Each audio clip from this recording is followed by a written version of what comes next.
Okay, Scousers and honorary Scousers, just to say I will be having a deep dive into all of these movies at some point, so subscribe and stick around for more creepy content from the history of horror. But for now, a great suggestion from a fan, and that is one perfect moment from a movie. Those pivotal, emotional and just generally terrifying moments when, just for a few seconds, time stops dead. So now let's look at one perfect moment from 1980's The Fog. Not without initial production problems, John Carpenter and Debra Hill's The Fog went on to earn its stripes as one of the greatest ghost stories of all time, and rightly so. It's an absolute joyride.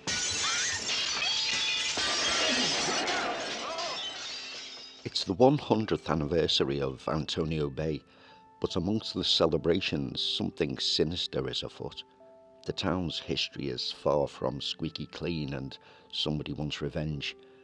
Kathy Williams' husband and 2 crew members didn't return from a fishing trip last night, while the town was experiencing some bizarre occurrences. And Father Malone has discovered a telling journal hidden in the walls of the old church. The following day, as final preparations are made for the centenary, the gravity of these unsettling events begin to emerge.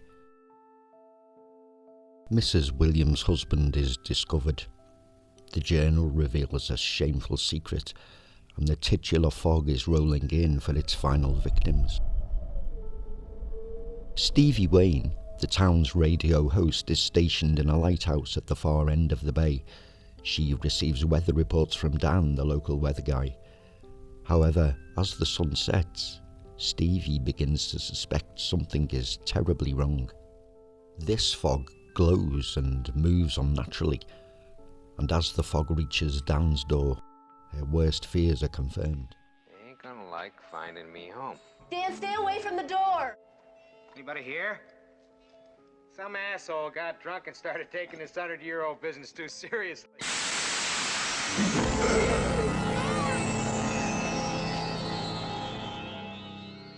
Now, alone and from her vantage point, she knows she has to warn the town and get as many as she can to safety, including her young son Andy. But his minder, Mrs. Cobritz, doesn't have the radio on, so as the fog arrives at their door, the two are none the wiser. But Stevie has to stay. There are more lives at stake, and amid the unbearable uncertainty, she remains and predicts the fog's movements to anybody who might be listening. However, during her staunch heroism, there's one thing that she didn't predict. This is my perfect moment with you. Unaware as to whether her son is alive or dead, and having helped residents to safety, the fog and its inhabitants come for her.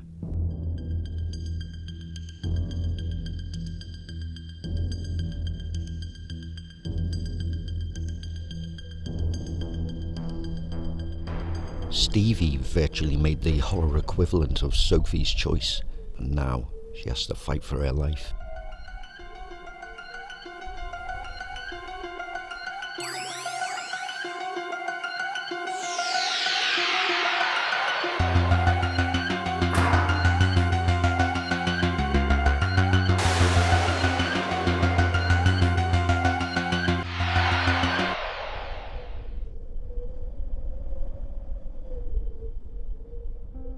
If you've never managed to catch this masterpiece, I cannot recommend it highly enough. It still looks and sounds fantastic even 40 years on.